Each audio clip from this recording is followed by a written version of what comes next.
Assalamualaikum warahmatullahi wabarakatuh. Halo Sobat Waalaikumsalam. Muslim. Nah, yang dirahmati Allah Subhanahu wa taala. Jumpa lagi bersama saya Zidni Adam dan juga Ustadz Bani Hashim. Nah, hari ini Sobat Muslim ya, tema kita itu masih sama, membahas tentang salah satu sahabat Rasulullah SAW yaitu Abu Bakar Asy-Siddiq ya, yang dimana di part-part sebelumnya, ini sekarang kita sudah masuk ke part 3 ya. Di part-part sebelumnya sudah membahas tentang perjalanan sahabat Rasulullah ini yaitu Abu Bakar Asy-Siddiq, sampai yang terakhir kisahnya adalah mereka akan hijrah nih. Nah, di mana sahabat Abu Bakar dan juga Rasul akan hijrah ke Madinah ya Ustadz ya. Ya.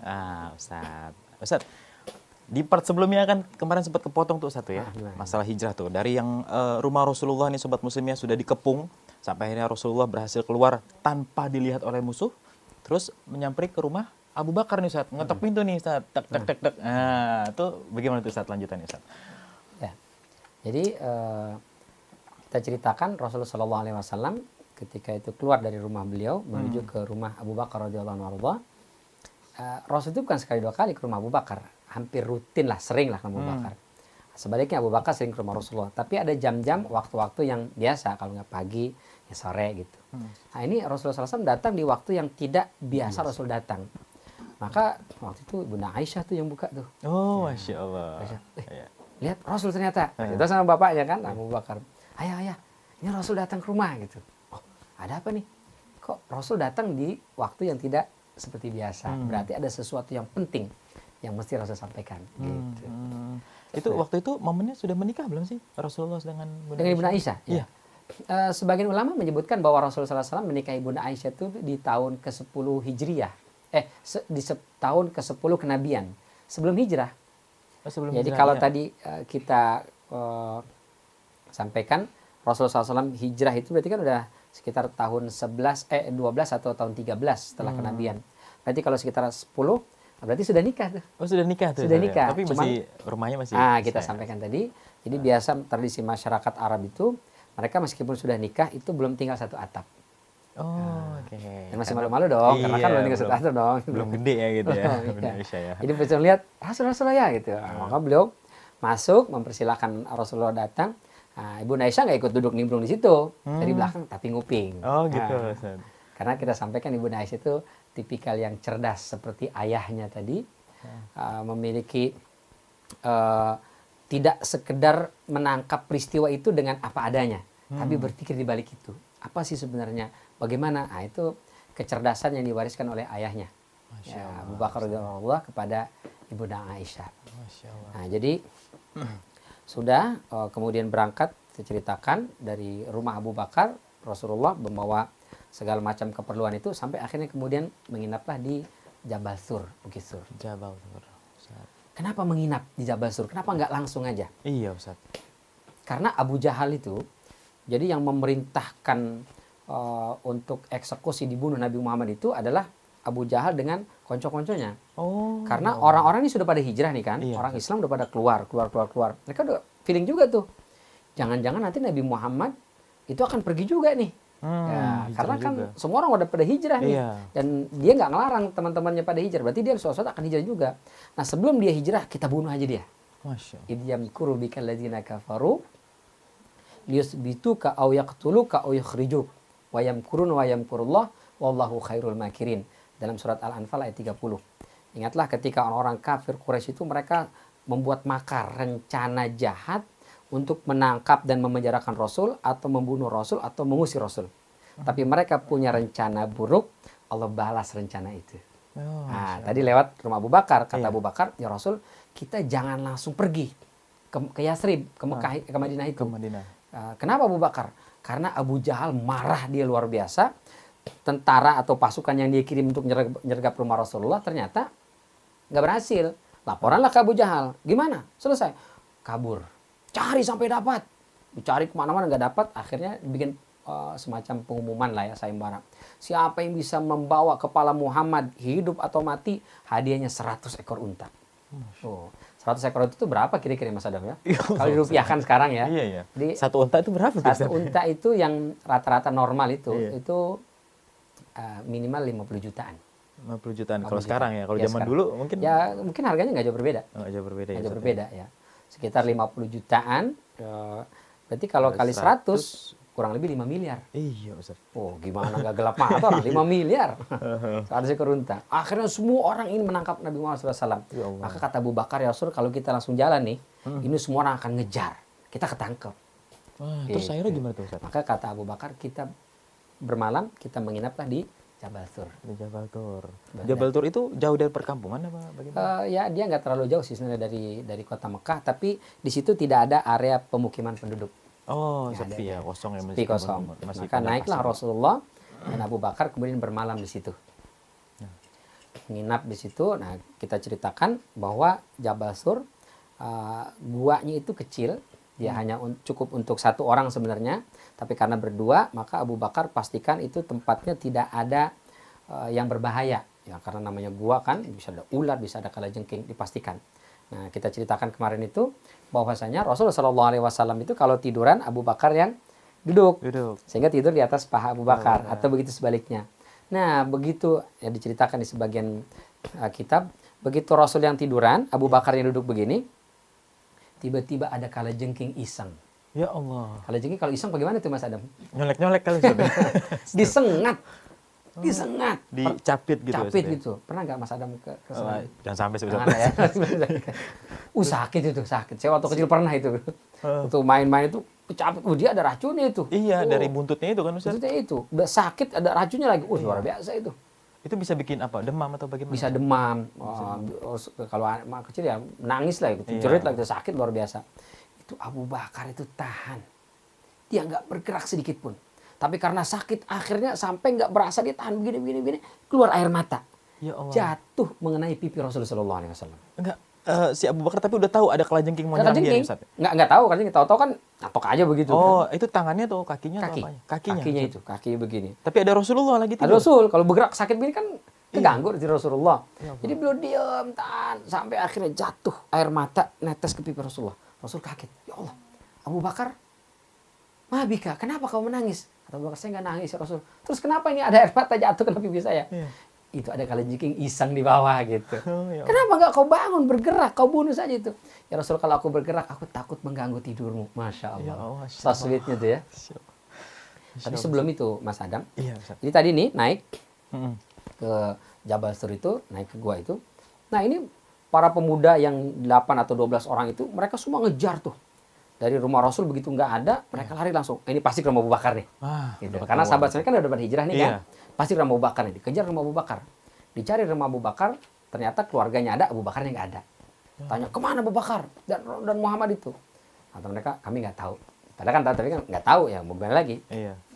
Baru kejar, dicarilah. Akhirnya ada sebagian yang naik ke Jabal Sur, kayaknya ingin ngumpet di sini nih gitu. Oh, tahu gitu, Tahu. firasat. Naik gitu. firasat, naik ke atas. Begitu naik ke atas, disitulah Abu Bakar kata dia, demi Allah saya lihat itu kaki betis para pemuda itu ada di depan mulut gua. Ya Allah. Seandainya mereka merunduk aja itu, ciluk, bakekok langsung. Iya, Allah bakekok dah tuh. Ketahuan gitu. Iya, Ustaz.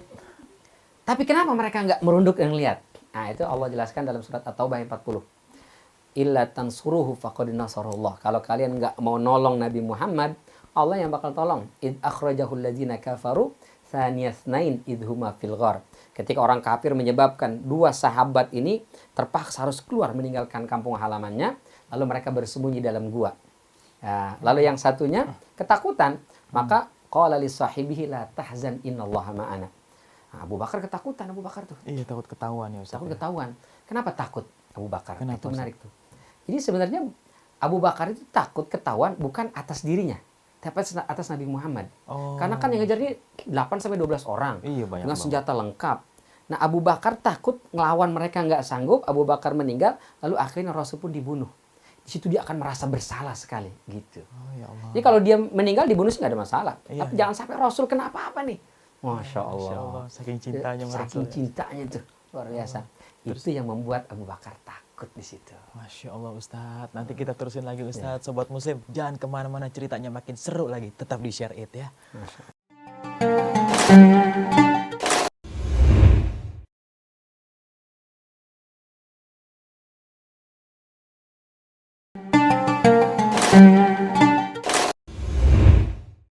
Baik, Sobat Muslim, masih bersama saya Zidni Adam dan juga Ustadz Bani Hashim. Nah, Sobat Muslim, tadi udah sempat membahas nih kalau Abu Bakar dan Rasulullah nih lagi ngumpet di Jabal Tur nih, dalam gua yang kecil sempit. Nah, pada saat itu pasukan Abu Jahal nih udah mulai punya firasat nih, kalau mereka tuh ngumpet di Jabal Tur ya Ustadz ya. Betul. Nah, ini akhirnya bagaimana nih Ustadz nih? Ya. Ketahuan nggak tuh? Nah, jadi lanjutan ayatnya tadi, Ya. surat At-Taubah ayat 40 itu, id akhrajahul ladzina kafaru thaniyasnaini idhuma fil ghar id yaqulu li sahibihi la tahzan innallaha ma'ana. Rasul katakan la tahzan, jangan kau takut, jangan kau sedih, jangan kau khawatir Abu Bakar, innallaha ma'ana, karena Allah bersama kita. Kita memang berdua, tapi Allah yang ketiga gitu. Masya Allah. Pokoknya kalau sudah Allah yang membackup, aman, tenang aja. Tapi itu kan ya Rasul SAW meyakinkan. Iya. Sisi manusiawi Abu Bakar, biar kata Abu Bakar berimannya luar biasa, ini kan jelas nih musuh di depan mata gitu Iya, kan. Tetap aja betis-betisnya udah keringetan. kelihatan gitu ya, Iya. Ustadz ya. Udah kelihatan betisnya loh, itu udah kelihatan gitu. Tapi apa kata Allah? Maka fa'anzalallahu sakinatahu wa ayyadahu bijunudin lam taroha. Maka Allah turunkan ketenangan itu. Abu Bakar kemudian merasa tenang karena Allah yang membuat hatinya tenang. Oh, Masya Nah, Allah. karena kan kalau gelisah terus berhabis kan? Iya. Oh, kalau gelisah gemeteran gimana nih? Akhirnya mohon maaf bisa buang angin lah, bisa bersuara lah, apa Iya, segala iya. macam itu. Betul Ustadz ya. Maka kemudian kata Allah wa ayyadahu bijunudin lam taroha. Lalu Allah kirimkan pasukan tentara yang mereka nggak lihat. Sebagian ahli tafsir mengatakan itu adalah para malaikat. Para malaikat yang menutup mulut gua itu sehingga mereka nggak lihat. Akhirnya mohon maaf, mereka itu kencing di situ. Oh, si pasukan Abu Jahal ini. Kencing Ustadz. di depan mulut gua itu. Kencing di situ. Dia nggak nunduk, kalau nunduk ngelihat gitu kan. Ketahuan, iya. Mereka kencing. Kata Rasulullah, lihat Abu Bakar dia kencing. Berarti dia nggak tahu ada kita di sini. Gitu. Ya Allah. Yang pertama, yang kedua sebagian ahli sejarah mengatakan wa ayyadahu bijunudin lam taroha, itu adalah tentara yang tidak terlihat itu adalah dengan Allah datangkan laba-laba yang membuat jaring atau sarang di situ dan burung merpati. Burung merpati juga Merpati. ikutan. Ustadz. Jadi burung merpati buat sarang, lalu bertelur mengerami telurnya, dan laba-laba yang membuat jaring. Oh, jadi seolah-olah kayak nggak ada apa-apa lah di situ. Iya, gitu, kata Ustadz. para pemuda itu, nggak mungkin Muhammad masuk ke sini sama Abu Bakar. Kalau masuk sini pasti udah rusak nih jaring laba-laba jaringnya, nih. Burungnya udah pasti terbang. Iya, iya, Ini burung enjoy, sarang laba-laba masih ada, nggak mungkin ada di sini. Gitu. Oh, Masya Allah. Kadang-kadang Allah itu ngasih pertolongan kepada kita lewat hal yang sederhana ya, simple, dan boleh jadi itu di luar prediksi kita ya. Betul Ustadz. Nggak bisa. Nggak Nah, sampai kita- kepikiran sih kita. Iya, kadang kita lihat ada orang itu diselamatkan oleh Allah Subhanahu wa taala justru karena ada orang bakhil kan, kayak video yang viral itu kan. Iya. Ada nenek-nenek minta tolong, ambilin dong tongkat gitu. Ada anak muda, lu sendiri gitu. Iya. Karena itu bangun, dia ambil, ternyata ada benda jatuh, pruk. Coba Betul, kalau dia dibantu tadi itu, Iya. nah mungkin kena juga dia kan. Benar, Jadi Ustaz. Allah kadang memberikan pertolongan dengan sesuatu yang di luar logika kita. Tapi yang penting adalah yakin Allah ngasih pertolongan. Masya Itu dulu yang yakin itu. Masya Dan ngasih pertolongan dengan sederhana, cuma burung tadi kan. Hmm. Maka kemudian Abu Bakar mulai lega di situ. Hmm. Nah, maka para pemuda tadi udah pergi tuh. Udah pergi nih. Pergi, pasukan Abu Jahal. pergi. Nah, gimana di atas? Aman, clear, nggak ada masalah gitu. Nah, iya. Ya udah, Rasul dan Abu Bakar tenang. Nah, berapa lama Rasul harus nginap di situ? Ada sebagian mengatakan 3 hari 3 malam. 3 hari, Ada yang 3 mengatakan 2 hari 2 malam. Jadi sebagian ahli sejarah menyebutnya Rasul dan Abu Bakar itu berangkat hijrah itu tanggal 28 Safar, 29 Safar, 30 Safar di Gua Sur. Tanggal 1 Rabiul Awal baru laksanakan perjalanan. Jadi 3 hari 3 malam tuh. Bayangin tempat sempit kecil berdua-dua 3 hari 3 malam. Lah makannya gimana Ustaz? Makannya gimana? Itu yang penting. Makannya gimana itu yang penting? Aduh, nggak ada yang nyediain kopi begini di sana mah. Oh, iya makanya Nggak Ustaz. ada. Kita enak ini. Jadi ternyata Abu Bakar ngatur strategi. Dia minta sama anak-anaknya. Karena kalau Rasul kan nggak ada tuh, ada yang bisa bantu. Anaknya perempuan sudah pada menikah, berkeluarga, nggak bisa bantu. Maka kata Abu Bakar ke anak-anaknya nih, Abdurrahman, Abdullah, nanti kalau Bapak dan juga Nabi Muhammad berada di Gua Sur, kalian yang kirim makanan. Kalian yang jamin keselamatan kami, dan kalian jadi informan. Mata-mata dalam mata kutip bahasa kita. Gitu. Gimana caranya? Jadi Asma binti Abu Bakar itu, salah satu putri Rasul Abu Bakar itu yang bikin makanan, lalu bawa makanan. Ke Jabal Tur. Jabal Sur. Gimana caranya? makanan zaman itu roti. Iya. Ya, bukan uduk, lontong sayur. Iya. Susah pokoknya. Pakai rantang, kelihatan sama orang. Oh, tak ada rendang lagi Ustaz. Rantang apa lagi. Jadi makanannya roti dengan makanan yang lain lah, menu yang lain.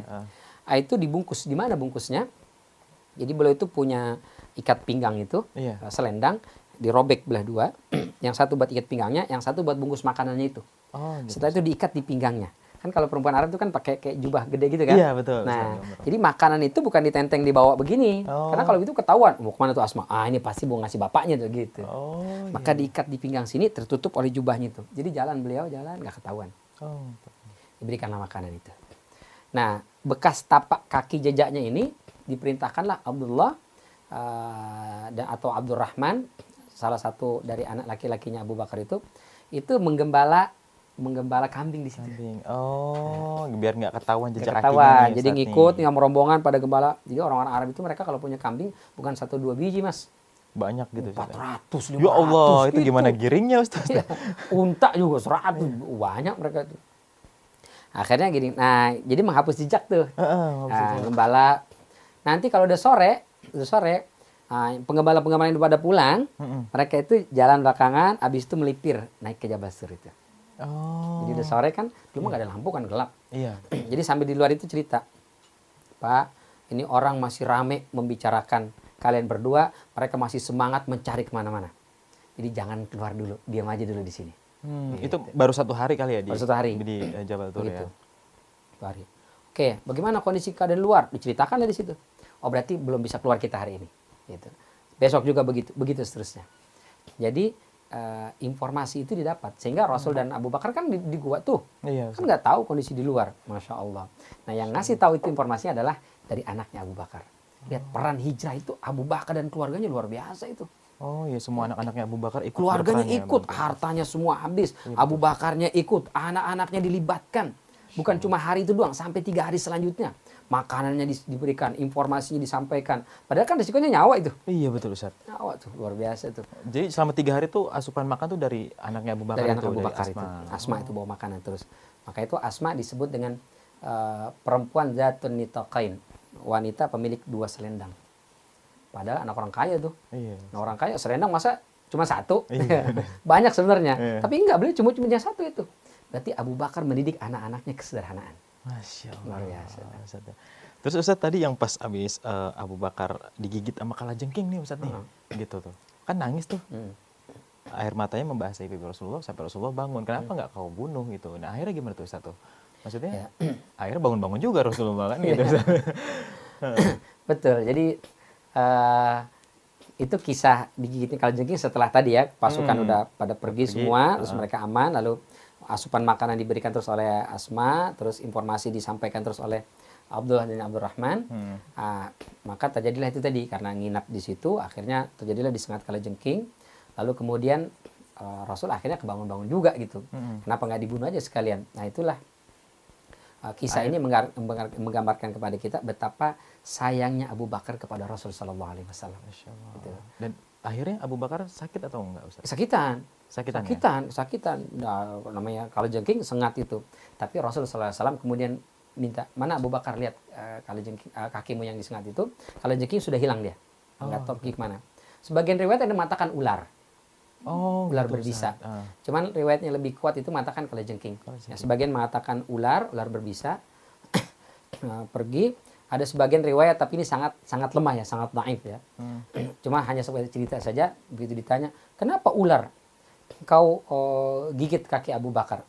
Kata ular itu, saya sebetulnya pengen keluar hanya ingin menyaksikan wajah manusia paling mulia di atas muka bumi. Masya Allah. Cuman ada kaki Abu Bakar ngalangin nih, gitu. Oh. Makanya saya gigit dikit. Gitu. Oh ya Allah. Cuman ini sangat naif ya riwayatnya. Iya, naif. Ya sebagian menceritakan, sebagian juga enggak. Nah kita ambil yang Yang paling biasa aja banyak, ya, iya. yang nggak ngomong lah ibaratnya Iya, gitu. betul. Jadi setelah menyengat itu dia pergi hilang, nggak tahu kemana, jadi nggak sampai dibunuh. Lalu oleh Rasul Sallallahu Alaihi Wasallam diminta, mana kakimu yang disengat kalajengking tadi? Ini ya Rasul. Oleh Rasulullah SAW dibacakan doa zikir, lalu kemudian diusap, ditiupkan, diusap. Itu jadi ruqyah tuh. Oh, jadi ruqyah tuh Ruqyah. Ustaz. Masya Allah. Jadi kalau disengat kalajengking, digigit ular atau yang semisalnya, nah itu boleh tuh dibacakan ayat, lalu mohon maaf, diusap. Itu ruqyah, cara pengobatan diajarkan Rasulullah. Baca ayatnya apa tuh Ustaz? Mau Nanti tahu? dulu Ustaz. Iya, kita jeda dulu Ustaz ya. Sobat Muslim, kita jeda dulu ya. Jangan kemana-mana, tetap di Share It, oke?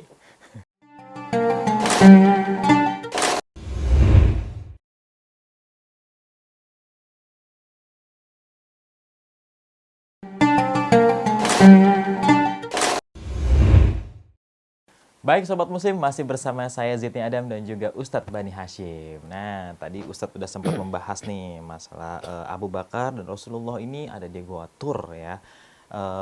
Sampai di mana Abu Bakar ini kakinya digigit nih oleh kalajengking nih. Terus menangis sehingga Rasulullah tuh ikut terbangun dan akhirnya diobatin sama Rasulullah. Nah, sekarang akhirnya itu menjadi bacaan ruqyah Ustadz ya. Ruqyah. Nah, apa tuh bacaannya Ustadz? Boleh Ustadz di-share? Ya. Iya. Jadi di antara metode pengobatan yang diajarkan oleh Nabi SAW adalah ruqyah. Ruqyah itu sebenarnya mengobati tidak hanya untuk psikis, tapi juga fisik. Yang luka fisik tadi, kena sengatan, terkena pisau misalnya, lagi nguris-nguris bawang, keiris misalnya. Atau lagi perempuan buru-buru ngebenerin masang kerudung, jarum pentulnya kena misalnya. Ketusuk, kan, gitu. iya. Atau yang sifatnya psikis, galau, gabut, Cemas gitu. cemas, Ustadz, ya. sedih. Yang penting cemasnya bukan karena belum gajian aja. Berarti di ruqyah kayaknya nggak mempan itu. Nah, apa ruqyah yang diajarkan Rasulullah SAW? Itu dibaca surat Al-Fatihah, terus ayat kursi, terus 3 kul. 3 kul. Al-Ikhlas, Al-Falaq, An-Nas. Satu-satu tuh semuanya Ustaz. Sekali-sekali tiupkan. Usapkan pada yang luka. Habis itu begini lagi, baca lagi tadi itu sekali-sekali semua, tiupkan. Usapkan lagi. Begitu. Sampai 3 kali. Itu yang dilakukan Rasulullah terhadap Abu Bakar. Dan detik itu juga sembuh langsung. Racun nggak menjalar. Masya Allah, bisa gitu. Iya, Kita ngeruqyah Rasul tapi ya. Rasul, tapi kita jangan pengen ke Rasul juga gitu. Mana udah saya usap-usap masih bengkak ini. Ya beda dong, kita kan sama Rasul levelnya beda gitu. Iya, benar, Ustaz. Tapi tetap harus kita lakukan itu, praktekkan itu, dan kita harus yakin itu. Oke, baik Ustaz ya. Nah, jadi sampai disengat itu kisah ya suka dukanya lah Iya, selama suka dukanya. Rasul dan Abu Bakar itu berada di Jabal Sur itu. Oke, nah kemudian sudah hari ketiga Abdullah ini atau Abdurrahman datang cerita kepada Abu Bakar dan Rasulullah dari luar itu gua tuh, sambil pura-pura ngawon kambing lah. Dari luar itu bilang, "Pak, kayaknya udah aman dah ini." Gitu. Kenapa? Orang-orang udah lupa lah. Biasa kan kasus gitu, kalau viral lama-lama terus sendiri. Iya, gitu. benar Ustaz. Di Mekah juga begitu, lagi rame-rame orang semua pada pengen nyari. Tapi udah 3 hari nggak ketemu, akhirnya udahlah nggak mungkin ketemu. Akhirnya sudah mulai tuh meredam. Maka kemudian kata Abdullah, kalau mau melanjutkan perjalanan sebaiknya lakukan sekarang. Gitu. Oke, maka kemudian Abu Bakar menyampaikan kepada Rasulullah, ya Rasul, ini anak saya bilang sekarang kondisi sudah aman di luar. Jadi kita bisa lanjutkan bagaimana? Kata Rasul, oke, kita lanjutkan. Masya Allah.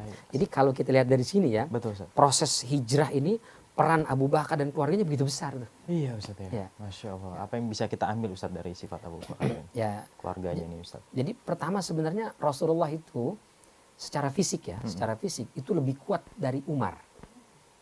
Umar bin Khattab. Iya. Umar bin Khattab itu adalah satu-satunya orang yang tidak bisa dikalahkan dalam gulat, adu gulat.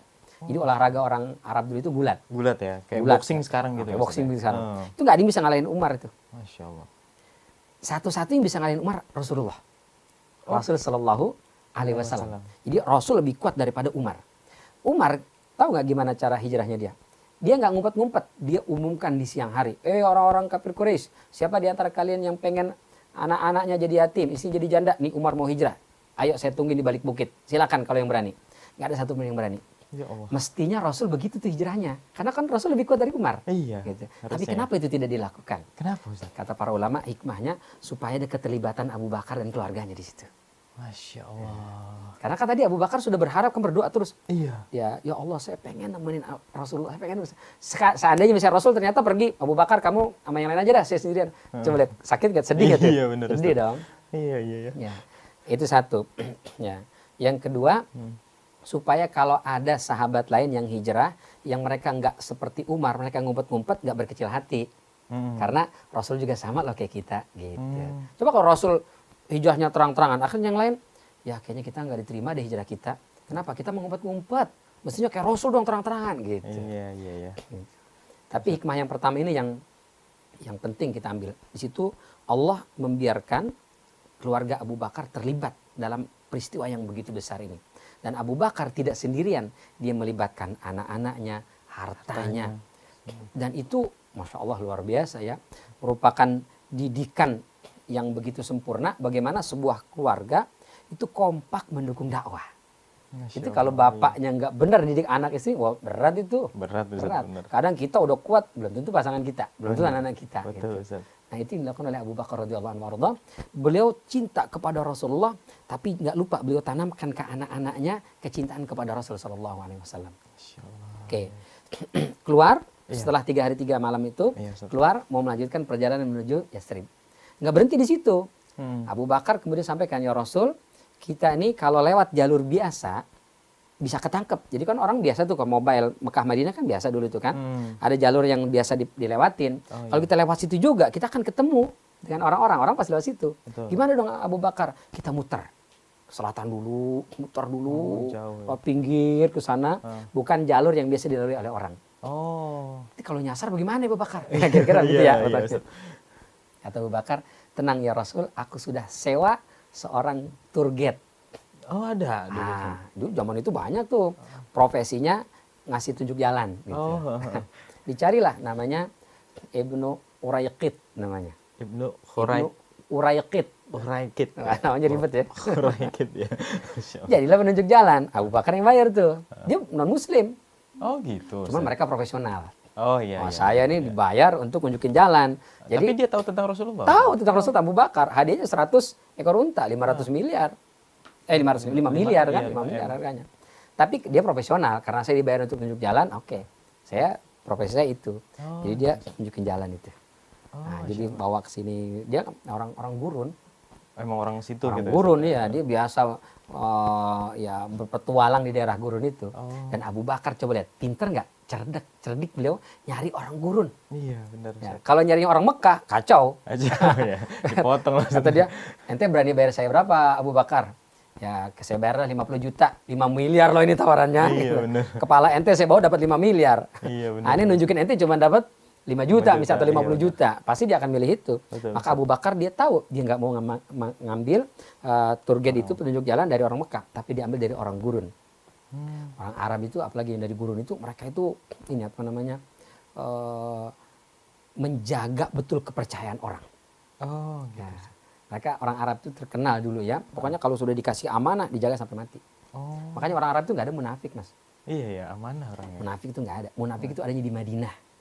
Mekah 13 tahun nggak ada munafik. Kalau iya, kalau enggak, udah selesai. Oh. Nah di Madinah baru ada munafik. Siapa munafik itu? Orang Yahudi sebenarnya. Oh, Gitu. ya Allah. Nah, Terus dibayarlah Abdullah bin Urayqit ini Iya. jadi penunjuk jalan. Di Mekah masih ada sih sebagian orang yang pengen dapat 5 miliar itu. Apalagi Abu Jahal marah dia. Kalau perlu kita naikin harga. Pokoknya gimana pun caranya harus ketemu Muhammad sama Abu Bakar. Akhirnya ceritakan kemana-mana. Datanglah itu salah seorang sama dia pengembara juga. Namanya Suraqah bin Malik. Suraqah bin Malik. Dia nggak tahu nih kasus ini nih. Dia lagi di luar. Dia Oh, mengembara gitu. kemana gitu. Begitu dia balik ke Mekah, dia ketemu sama koleganya, teman-temannya. Iya. Waktu itu mungkin lagi ngopi kayak kita begini kali lah ya. Ngopi, orang-orang ngomongin, itu gimana Muhammad tuh? Udah ketemu belum? Udah 3 hari nih belum ketemu nih. Tuh. Ini ente nyari dong, hari udah muter-muter kemana-mana nggak dapet nih. Nanyalah Suraqah, ada apa emangnya? Itu Muhammad kabur ninggalin Mekah sama temannya Abu Bakar. Kata Abu Jahal yang bisa nangkep dapat 100 ekor unta, 5 miliar. Oh begitu ya.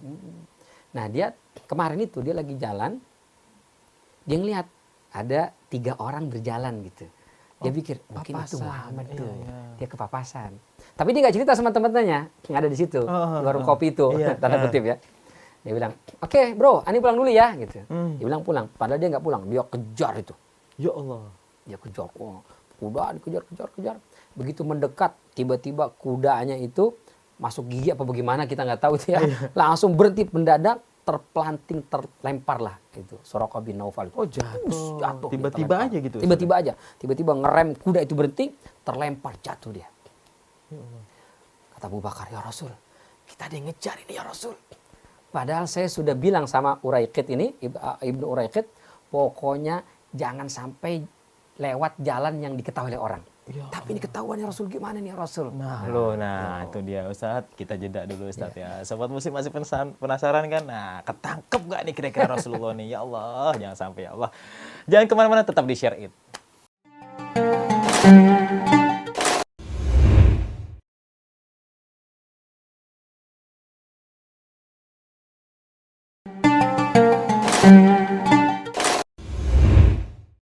Baik Sobat Muslim, kembali lagi bersama saya Zidni Adam dan juga masih sama Ustadz Bani Hashim. Nah, tadi Rasul sama Abu Bakar yang lagi dikejar-kejar sama orang nih. Nah, kalau tadi kita udah bahas nih Ustadz ya, itu banyak banget kisah-kisah antara Rasulullah SAW ini dengan Abu Bakar nih Ustadz ya.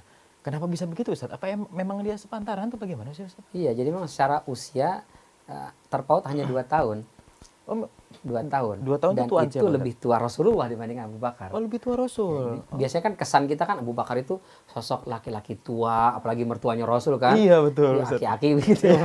Enggak, justru lebih muda Abu Bakar dibandingkan Rasul sallallahu alaihi wasallam. Ya Allah. Justru kalau dibandingkan 4 sahabat nih ya, Abu Bakar, Umar, Utsman, Ali, yang lebih tua itu yang paling tua adalah Utsman. Oh, malah Utsman yang lebih tua. Utsman lebih tua ya. Dan umurnya lebih lama, lebih panjang. Oh ya Allah, tapi yang sahabat yang disebutkan pertama kali pasti Abu Bakar ya? Abu Bakar. Ya. Karena memang itu tadi momentumnya paling banyak bersama dengan Abu Bakar sebenarnya. Oh ya Banyak Allah. sekali. Nah terus tadi lanjutannya tuh Ustaz tuh. Ya.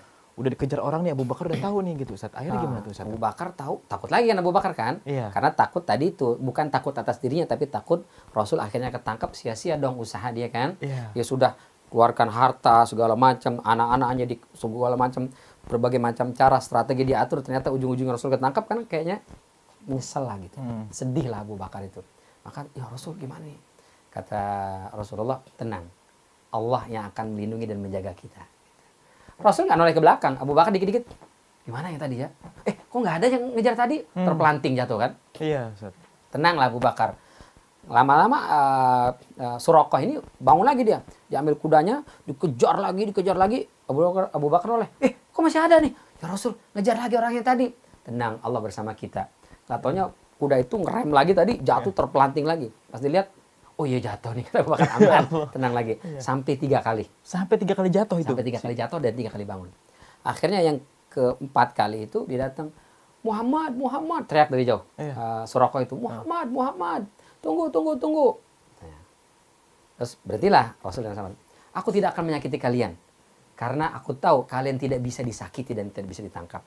Tapi tolong jangan doakan yang buruk buat saya, gitu kata Suraqah.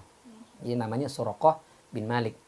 Dia niatnya mau ngambil 500 miliar sendirian tuh. Coba kalau dia cerita sama teman-temannya tadi kan. Iya. Dia Suraqah sih. Bahasa kitanya serakah. Lalu apa kata Rasul sallallahu alaihi wasallam? Aku tidak akan mendoakan yang buruk buatmu. Cukup satu, tolong rahasiakan kami yang melalui jalur ini jangan ceritakan ke siapapun. Kalau kau ceritakan, azab Allah datang langsung mengenaimu. Oh, diancam gitu takut dong. Iya. 3 kali dibikin jatuh terpelanting. Akhirnya, ya sudah dia bilang, kalau aku beriman ikut ajaranmu, apa yang aku dapat? Gitu kata Suraqah. Apa kata Rasulullah? Nanti kekuasaan Kisra akan runtuh di bawah Islam dan kau yang pertama memakai mahkotanya itu. Masya Allah. Zaman itu orang Arab itu nggak punya sejarah peradaban yang maju kan. Itu kalau nggak Romawi, Persia gitu kan, Babilonia, Yunani dan seterusnya. Arab nggak ada sejarahnya. Iya. Bahkan mohon maaf dibandingkan Cina aja lebih maju Cina kan. Iya. Peradaban di Arab nggak ada. Peradaban orang Arab itu ya orang gurun. Selain kisah Nabi Ismail alaihissalam saja. Setelah itu nggak ada peradaban maju menguasai dunia, nggak ada sama sekali. Terus di zaman itu Islam masih Nabi Muhammad aja masih dikejar-kejar kan? Iya. Terus ngomong nanti Islam akan menguasai Persia dan Romawi. Coba bayangin. Ibaratnya sekarang nanti Indonesia akan menguasai Amerika dan Rusia. Itu kan kayaknya yang bener aja gitu. Bukan cuma menguasai ibaratnya. Kamu bakal nongkrong di Gedung Putih tuh ibaratnya gitu ya. Itu kaisar itu mahkotanya kamu akan pakai. Cuman dia bilang ini karena yang ngomong adalah nabi dan bukan orang sembarangan, dia percaya. Oh, akhirnya percaya dan dia beriman Suraqah itu. Oh, Masya Allah. Nah, nanti itu di zaman Umar bin Khattab, dikuasailah kekaisaran Romawi itu. Lalu kata Umar, mana Suraqah? Nah, di pertanyaan karena saya lagi. pernah dengar Rasul ketika dikejar itu, Katanya kata Rasulullah SAW, kalau kau masih Islam, kau yang akan pertama kali memakai mahkota itu. Maka begitu dicari serokok, saya ya Umar. Ini pakai. Seneng luar biasa dia. Udah serokok sini copot lagi. Cuma suruh pakai doang gitu. Enggak buat dia ternyata. Ya Allah, terus habis itu Ustaz, dia beriman, dia ngikut hijrah? Enggak. Enggak. Habis itu dia pulang. Dia pulang diceritakan, serokok ini. nggak diceritakan. Gitu. Nah, setelah itu udah Rasulullah SAW dan Abu Bakar lanjutkan perjalanan tanpa ada gangguan apapun. Jadi gangguan terakhir sampai di Sorokoh itu. Serokok itu. Terus? Itu diberangkat tanggal 1 tadi, tanggal 1 Rabiul Awal, sampai di Masjid Kuba tanggal 8 Rabiul Awal. Masjid Kuba, sampai di situ istirahat, lalu Rasul dan Abu Bakar membeli sebidang tanah di situ. Sebagian mengatakan uang yang dipakai untuk membeli adalah uangnya Abu Bakar lagi. Sebagian lagi mengatakan uang Rasulullah. Allah alam, yang jelas membeli tanah itu, sebidang tanah itu untuk dijadikan masjid. Gitu. Kalau kita ambil yang pendapat pertama, itu adalah uangnya Abu Bakar radhiyallahu anhu, berarti sumbangsi Abu Bakar lagi begitu luar biasa. Dan itu adalah masjid pertama yang dibangun oleh Rasulullah. Masjid Nabawi belum ada. Belum ya? Belum ada. Berarti itu masjid apa namanya sekarang Ustaz? Namanya Masjid Kuba. Masjid Kuba. Yang Allah sebutkan, la masjidun ussisa 'ala taqwa min awwali yaumin ahaqqu an taquma fih. Masjid yang pertama kali dibangun landasannya karena takwa. Jadi kalau kita pakai view-nya Abu Bakar tadi, ini yang beli tanah ini adalah uangnya Abu Bakar, dan Abu Bakar orang yang paling bertakwa. Paling ikhlas. Nah, tanah dibeli oleh harta itu, kemudian dibangunkan masjid yang sholat di situ itu memiliki keutamaan yang luar biasa. Sekarang itu kalau kita sholat di situ 2 rakaat, sholat apa aja, mau sholat sunnah, sholat fardu, itu pahalanya sama dengan umroh. Masya Allah. Masjid Kuba itu di daerah mana Ustaz? Sekarang? Dari Masjid Nabawi itu paling 7 kilo lah. Jauh juga Ustaz. Jalan kaki lumayan lah ya. Iya, Ustaz. Terus pas abis bangun masjid, berarti lama dong tinggal di situ ya? Di situ disebutkan sekitar 4 hari. 4 hari di situ? 4 hari. Tanggal 8, 9, 10, 8, 9, 10, 11, 12. Nah, setelah tanggal 12 Rabiul Awal baru Rasul lanjutkan perjalanan ke yang sekarang jadi Masjid Nabawi itu. Ke situ, itu orang kan dulu yang ketemu Rasul paling 12 orang. Yang asli orang Madinah nih, yang pertama ketemu Rasul langsung itu 12 orang. Tapi yang beriman itu udah satu Madinah selain Yahudi, itu beriman kepada Rasulullah. Tapi belum pernah lihat Rasulullah yang mana. Ya Allah, belum pernah. Bisa gitu lihat. Ya? Karena kan zaman itu belum viral kan. Kalau sekarang tahu kita lewat Facebook kan. Orang terkenal langsung ya. Cuma Rasul belum ada. Akhirnya begitu datang 2 nih. Itu orang-orang Madinah itu dipikir Abu Bakar itu Rasulullah. Karena kan putih kan? Putih, mancung, bersih. Wah, ini Nabi ini nih gitu. Karena Rasul tutup gini. Jadi mereka kata, wah ya Rasul, kata Abu Bakar. Gitu. Bukan saya, yang ini nih Rasul gitu. Saking luar biasa, Masya Allah. Nah, barulah sampai ke Madinah Al-Munawwarah. Itu ada sebagian riwayat mengatakan orang di Madinah itu gegap gempita menyambut kedatangan Rasul Sallallahu Alaihi Wasallam. Karena tadi kan Abu Bakar itu memberikan bayar guidance itu, terus ngasih kabar, ini kita sebentar lagi akan sampai. Begitu sampai di Masjid Kuba, ngasih tahu sama penduduk Madinah. Kita insya Allah tanggal 12 akan datang ke situ. Wah, mereka udah siap semua tuh di Madinah itu. Nah, begitu tanggal 12 datang, itu dalam salah satu riwayat ya, yang laki-laki, yang perempuan, yang anak-anak, yang tua, yang dewasa, pada bawa rebana. Nawi itu. Ya. Dari dulu udah ada itu ya Ustaz ya? Min thaniyatil wada tala'al badru alaina, telah terbit bulan purnama kepada kami. Min thaniyatil wada, dari arah thaniyatil wada. Meskipun ada sebagian kemudian yang mengkritik itu adalah setelah perang Tabuk ya. Tapi kalau kita ambil yang riwayat tadi ini yang pertama, berarti ini adalah rentetan peristiwa hijrah. Masya Allah, sampai ke Madinah Al-Munawwarah itu Abu Bakar radhiyallahu anhu tinggalkan keluarganya, tinggalkan anak-anaknya, tinggalkan hartanya, semua dia tinggalkan untuk membackup perjalanan hijrahnya Rasulullah Sallallahu Alaihi Wasallam. Masya Allah, Ustaz, sedikit singkat nih Ustaz nih, apa sifat-sifat dari atau kebiasaan dari Abu Bakar ini yang harus kita contoh di zaman saat ini Ustaz? Ya. Yang pertama, sikap kerendahan hati. Itu yang paling tinggi. Ya. Beliau punya segala-galanya, beliau banyak sekali pengorbanannya, beliau banyak sekali jasanya, tapi selalu merasa saya ini banyak dosa. Itu satu. Ya. Jangan sampai jumawa. Yang kedua, sifat dermawan. Dermawan. Harus kita tumbuhkan dermawan. Memberi tidak harus dengan harta. Bisa dengan senyuman, dengan bantuan, atau dengan doa. Nah, yang ketiga adalah jangan pernah berhenti berjuang membantu agama Islam ini. Karena siapa yang berjuang dalam agama Allah, Allah akan bantu mudahkan segala urusannya insya Allah. Masya Allah. Allah. Ustadz, terima kasih banyak atas waktunya, atas ilmunya. Sumpah ini menginspirasi kita semua nih Ustadz ya. Sobat Muslim, waktunya kita berpisah nih Sobat Muslim ya. Terima kasih Sobat Muslim yang udah nonton Share It sampai selesai nih. Kisahnya Abu Bakar. Udah 3 part kita ya Ustadz ya. Oh, Masya Allah. Mudah-mudahan nanti ada part berikutnya lagi nih. Tentang Abu Bakar atau tentang sahabat yang lain ya.